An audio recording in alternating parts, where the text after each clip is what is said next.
the little gray cells. These will always catch the criminal. Hercule Poirot, Detective Extraordinary. From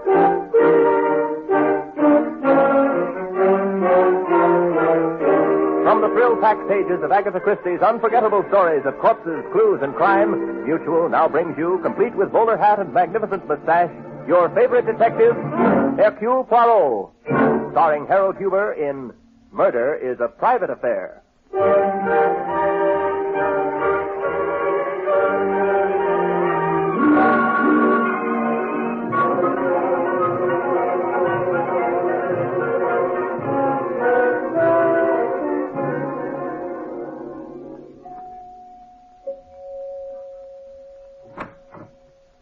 Hercule Poirot to see Madame Baldwin. This way, sir.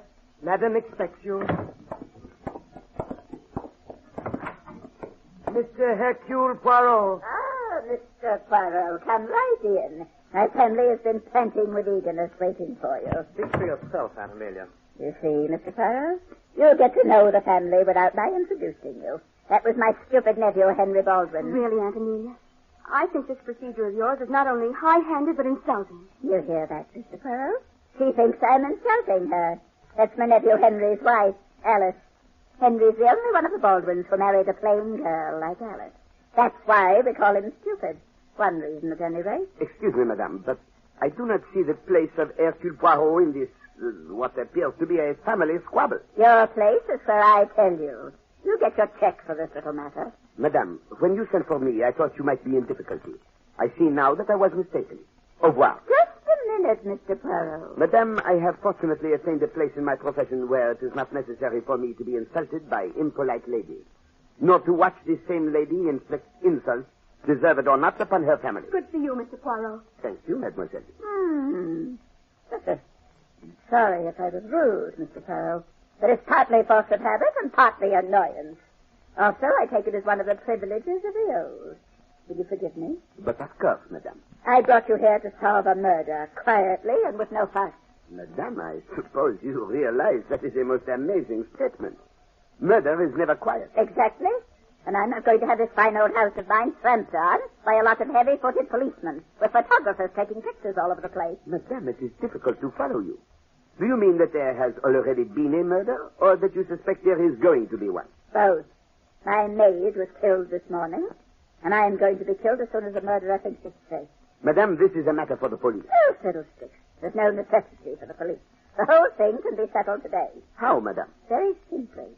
My maid was killed because someone of my family mistook her for me. Mother. Quiet. I may be old, but I'm not a doddering imbecile. Not yet. And what leads you to make this assumption, madame?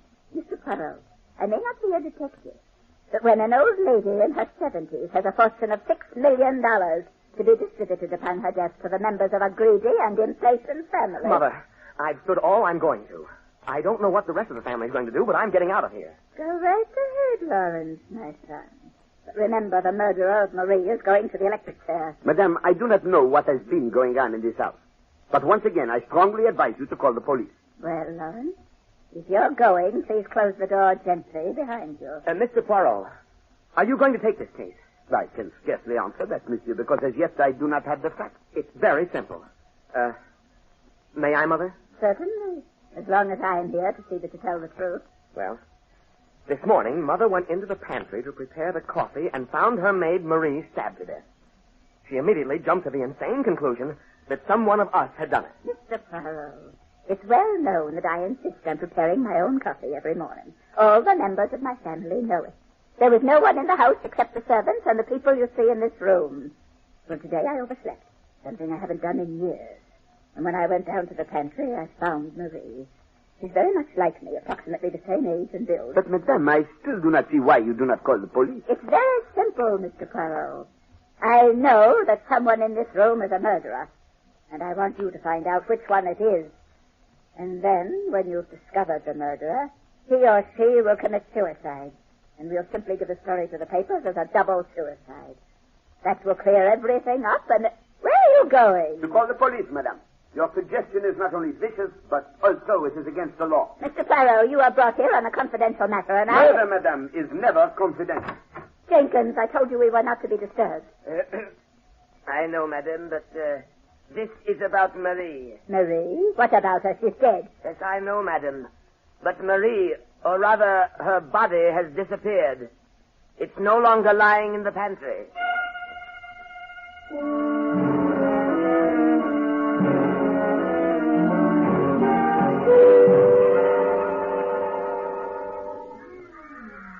Don't feed the animals, miss. It's against the rules. Lawrence, look at that magnificent beast. Look at the way he walks up and down the cage. Tigers do have power in their walk, don't they, Olivia? They're beautiful. Yes, it's vaguely reminiscent of you, darling. That same feline grace. Why, Lawrence, you improve each time I see you. You couldn't, Olivia. You were too overwhelming the first time I met you. When I was engaged to Henry Baldwin, you mean? By the way, how is dear Henry and that stupid little wife of his? Worried, Olivia. Very worried. How did it go? Are you sure it's all right to talk here? In the Central Park Zoo, my dear. No one's around but the tigers and the children. No, I don't know quite how to say. Oh, Mother blew up, of course. I knew she would. Oh. Don't jump, Lawrence. She can't get at you. Well, I'm nervous. Mother went right to work, assembled us all in the library, and accused one of us of trying to murder her. Was she frightened? Well, that's hard to say, Olivia. You know, in many ways, Mother is like you. You're both strong women. Maybe that's why I love you so much. Oh, never mind that, Lawrence. Go on about Amelia. She called in Hercule Poirot. Poirot? That's right, Tiger. I don't like it either. Poirot's about the only one smart enough to see through this. Then you think we ought to drop it, huh? No. No, we'll just have to watch our steps, Lawrence.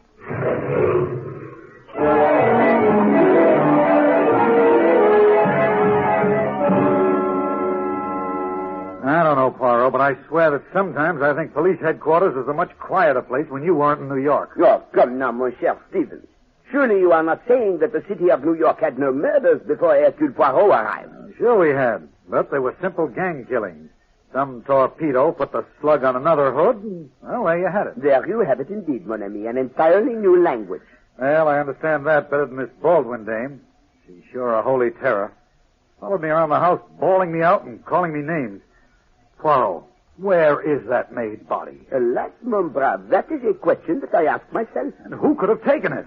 Now, you tell me that the whole family was sitting there in the library with you. That is right, mon vieux. And we checked on the servants. None of them could possibly have moved it. Mon ami, there is something in this case that is out of focus. Observe, we are seeing it in a distorted light. I'm not seeing it at all. We checked every inch of that pantry for bloodstains, and not a one. Everything washed clean, which means that whoever took the corpse away also had time to clean up the pantry floor. Poirot, I'd give my eye teeth if you'd gotten a look at that body. It is not the body that bothers me so much as the feeling I have that unless we are careful, there will be another murder. So you believe the old lady's story that someone's out after her? I neither believe nor disbelieve it, Stevens. There is something that we have missed. Something that is in the back of my mind. Something that would open up this whole case for us. Now, look, give me something to go on, will you, Poirot? Do you think that the old lady Baldwin is in danger, or don't you? But of course she is in danger, mon ami. But from what source, I cannot yet tell. Sometimes I almost feel as if... As if what?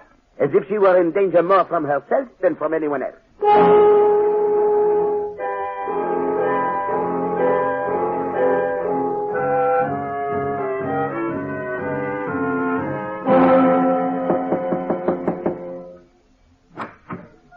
Mr. Hercule Poirot, madam. Oh, have him come in, Jenkins. This way, sir. Bonjour, madame. Good day to you, Mr. Poirot. I suppose you've come back here to do some more snooping? Madame, for a woman who has just stated that she was sure an attempt was made on her life, you are singularly unafraid. What good will it do me to be afraid? Certainly I should be if I felt that I had to depend on either you or the police. You've done nothing but track up the house and ask a lot of silly questions. Then you are relying on yourself to stave off whatever threatens you, madame? I've done it all my life, and I'm too old to change now. May I ask what it is that you intend to do? Yes. I'm going to change my will. Leave every cent to charity. That ought to stop the wolves from howling for my blood. I ask myself, madame, if they were howling before today. What? What do you mean? Of course they were. Oh, excuse me. Hello? Hello, Amelia. Who is this? Not a friend, Amelia, not a friend. Aren't you frightened? Listen to this, Mr. Poirot. No, why should I be? You were right, you know. Marie was killed by mistake.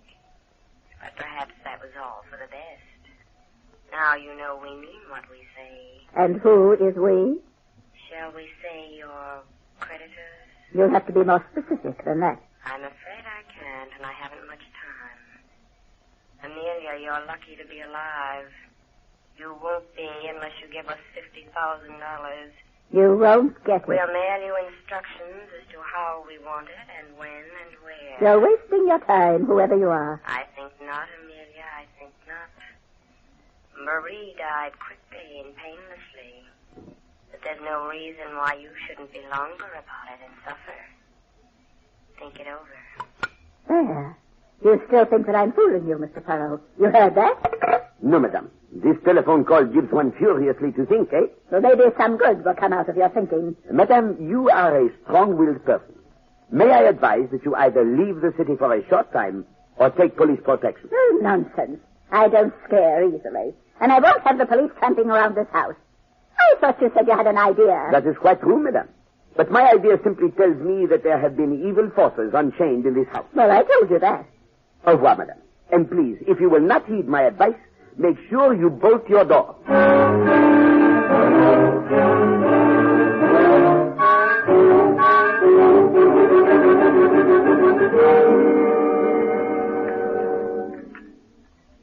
Henry. Yes, dear? Say, this is exceptionally good coffee tonight. Thank you, darling. I married a good cook, didn't I, Alice? Yes, Henry. You married a good cook. Henry. Yes, dear? Oh, nothing. Come on. There's something bothering you. I can see it with that little worry line between your eyes. Henry, why did you marry me? Oh. So we're back to that again, huh? Yes, we're back to that again. I was Alice Lennox, a plain little girl, and you were Henry Baldwin, nephew of the great Amelia. Oh, it was all wrong. You mean you don't love me, Alice? Not love you. Henry, you know I'm so mad about you it hurts. It's just that I can't understand why you married me. I love you, darling. And what about Olivia? Oh, Alice, that's just part of my wild oats. Every man who's worth his salt is entitled to a few wild oats, darling. I never should have married you, never. Henry, you don't know what it meant to me. You don't know what you meant to me. Here I was, perfectly resigned to living out the rest of my life as an old maid, and then someone beyond my wildest dreams falls in love with me. Darling, it happens sometimes. I feel that is, dear. I'm afraid. I'm afraid to let anyone in. I'm so sure that every time I open that door, someone will be standing there who'll take you away from me. Now, don't worry, darling. Bonsoir, madame. Bonsoir, monsieur. May I intrude for a little while? Oh, why, yes, come in. Oh, but I see that I interfere with your dinner. That is unforgivable. No, Mr. Poirot, we're just finishing. Get some coffee? No, thank you. I will be brief, eh? That little scene this morning at the house of Madame Baldwin, that was most unfortunate, n'est-ce pas? Well, we're quite used to Aunt Amelia's tantrums, Mr. Poirot. You mean, monsieur, that your aunt is as insulting as that always? Only since Henry married me, Mr. Poirot. Madame Baldwin objected to your marriage, then? Only enough to cut Henry out of her will altogether and have him fired from his job. Ah, yes. Madame Baldwin is a stubborn woman. Well, this was one time that she didn't get her way. I married Alice and not Olivia. Pardon? Olivia? Olivia Wilson, the actress. You've heard of her? Not until now, mademoiselle. Tell me, in the Baldwin family, there are you, Monsieur Henry, and Madame Baldwin's son, Monsieur Lawrence, and that young lady who sat in the library so quietly and said nothing, yes? Oh, that's Jean, that's Lawrence's sister. She's a very sweet girl, Mr. Poirot, but completely terrified by Aunt Amelia. You needn't worry about Jean, darling. She's the smartest one of us all. And what makes you say that, Monsieur Henry? A few years ago, Jean fell in love with a nice enough boy by the name of Harrison. And of course, Aunt Amelia wouldn't hear of Jean marrying him. You see, Aunt Amelia likes to choose the people that Baldwins marry. So poor little Jean didn't marry Harrison. But she is one of the Baldwins who has her cake and eats it, too. She still sneaks out and sees him on the Oh, side. Henry, don't. You make it sound so mean and hateful. Yes, there is so much in this case that is spiteful and evil, madame. So much that it worries me. Tell me, Mr. Poirot, have you found Marie's body yet? Not yet, monsieur. Mr. Poirot, why did you really come here? Do you think we had anything to do with what happened? I came, madame, to see if you had a telephone.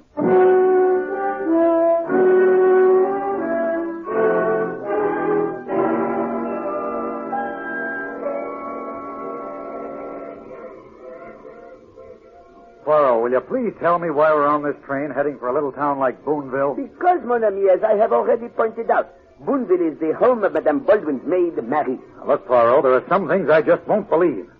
I've been a cop for over 15 years now, and I know that one of the toughest things to do is get rid of a body. Bodies just don't disappear into thin air. Très bien, Stevens. You are on the right track. Continue. I am? Well, the way I figure it is this. No one of the family could have stolen the body. Precisely, mon ami. Now you are making good use of the little gray cells. And no one of the servants could have taken it. My congratulations, mon brave. Yet here we are on a train, which means that somebody not only grabbed the body and washed the pantry floor, but they shipped the body off to Boonville. No. It is here you go wrong. Oh. Regard, Stephen. I once told you we had the wrong view of this case, eh? We were looking at it from the wrong angle. The center of this is a selfish, dominating old woman ruling a family and being hated by this family. What's that got to do with Marie's body? In a way, everything. You have just said that no one could have taken the corpse, and you were right. And yet the body was taken away and the floor washed. There is therefore only one possible explanation. Sure. The body got up and walked away. Exactly, mon ami. But first, Marie washed the pantry floor, so we would think that the bloodstains which had never been there had been washed away. What? What are you trying?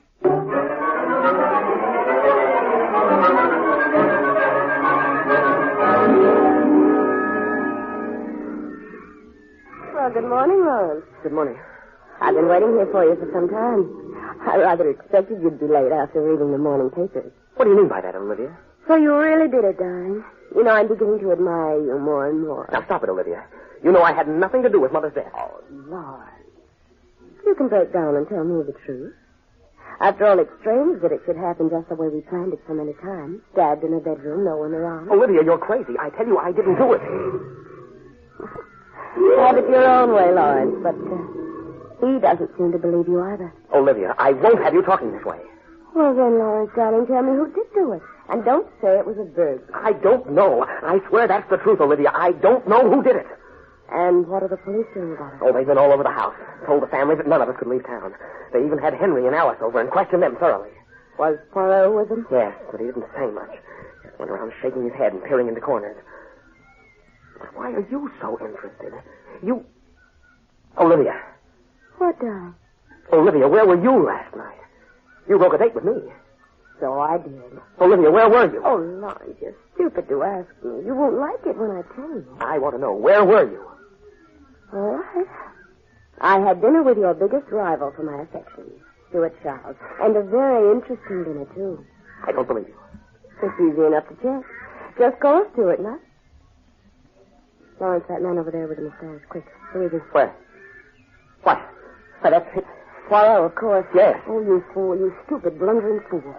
You let him follow you here. But, Olivia, I didn't know. You can't blame me. We're going to walk out of here together. When we get to Fifth Avenue, you can turn downtown, I'll turn uptown. After that, I don't care what happens to you. But I promise you one thing. Mr. Poirot won't be able to stay with me. But, Olivia... Come on.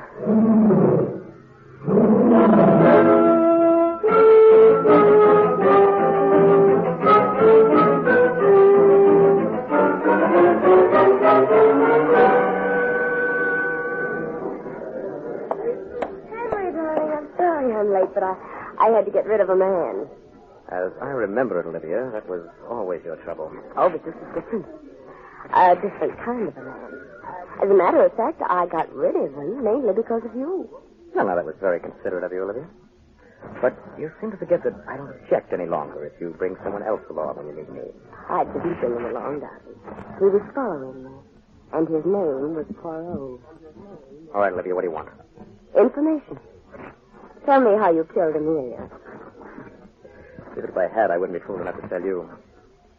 Henry, don't you ever get bored with that dull wife of yours? That is an interesting question, Mademoiselle Olivia. Oh. But I feel that I can give the answer. I was sure I'd shaken you off. But of course, that was the impression I wanted you to have. What's the big idea, Olivia? Is this something you're trying to spring on me? Monsieur, I assure you that this is one time that Mademoiselle Olivia is completely innocent. She had no idea when she telephoned you that she was arranging an appointment for 3. Tell me, monsieur, why did you meet Mademoiselle? Why should I? Because it is most important. Mademoiselle Olivia is involved in a plot. In this plot, she has 2 assistants. One of them I already know. The other I am seeking. Well, that's ridiculous. That's the most absurd story I ever heard. A plot. Really, Mr. Poirot, your mind is much too melodramatic. But of course, mademoiselle. We have had a murder and many threats. That is not melodrama, eh, mademoiselle? A murder? We've had two. Ah, no, only one. Mary is in perfect health. She's what? And now, will you tell me why you consented to meet, mademoiselle? Because of Alice, Mr. Poirot. Oh, Henry, darling, that's funny. It's too funny. Strangely enough, mademoiselle, that is the one reason that I will accept. Thank you, Mr. Poirot. You know how Alice feels about our marriage. She's worried all the time because she thinks she isn't beautiful. How right she is. She has more charm and sweetness in her little finger than you have in your whole glamorous makeup, Olivia. Mr. Poirot, you can see for yourself that this girl is a troublemaker. She's always been that way. When she phoned me and told me that she had something interesting to tell me, I thought I'd better meet her and see what mischief she was cooking up now. I see. I wonder if you do, Mr. Poirot. I could hardly call your progress startling up to this point. And you are right, mademoiselle. But there have been too many cooks in the mischief in this case. It is time that Hercule Poirot took over the cooking. And I assure you, I shall cook the goose of the murderer.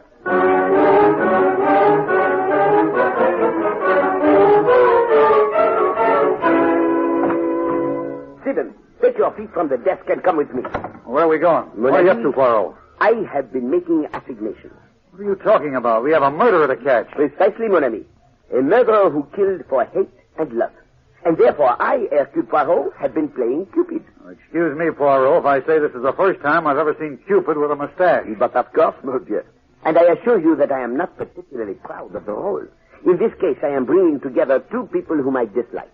But come, I have set events in motion which should catch the criminal. All right, but I wish you'd tell me what you're going to do. There are too many suspects in this case, Poirot. Any one of the family could have done it. Not one of them has an alibi for last night. And do not overlook Mademoiselle Olivia. She is a most dangerous woman. Now, look, if you know who did it, let's arrest him and get it over with. A miracle, a taxi. Huh? Taxi! Where are we going? 298 Preston Drive, please.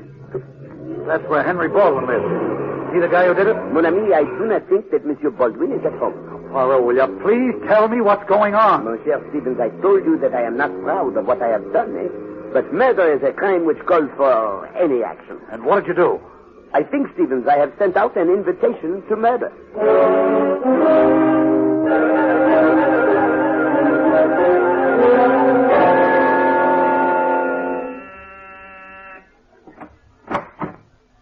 Henry.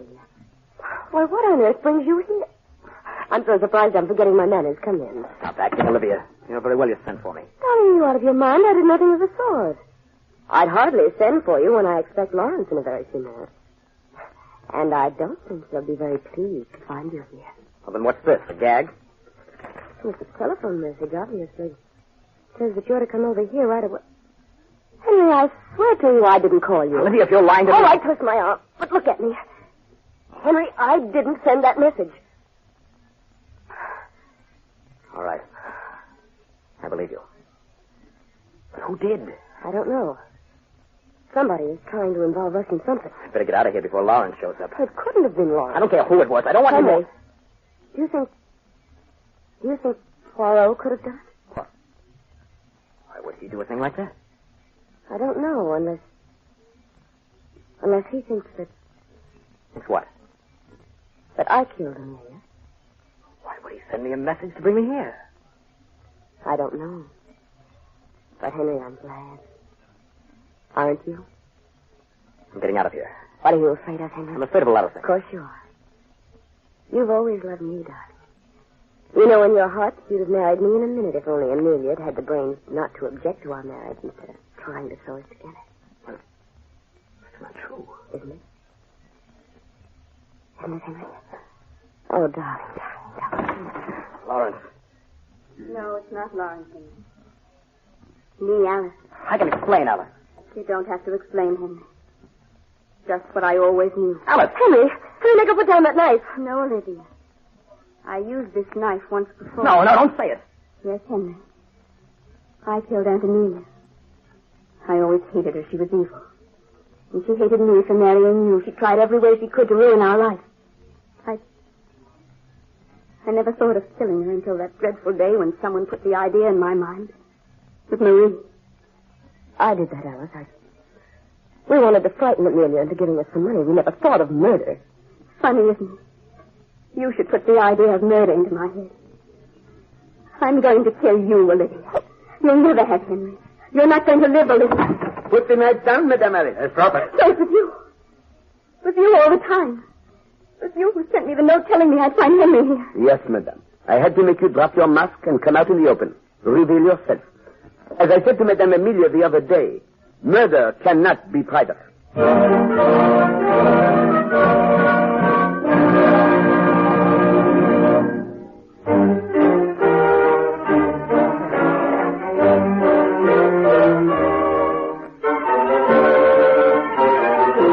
Be sure to listen next week when Agatha Christie, America's favorite mystery writer, brings you her favorite detective, Hercule Poirot, starring Harold Huber in The Bride Wore Fright. Music for Hercule Poirot is composed and conducted by Sylvan Levin. The program is directed by Carl Eastman. This is the Mutual Broadcasting System.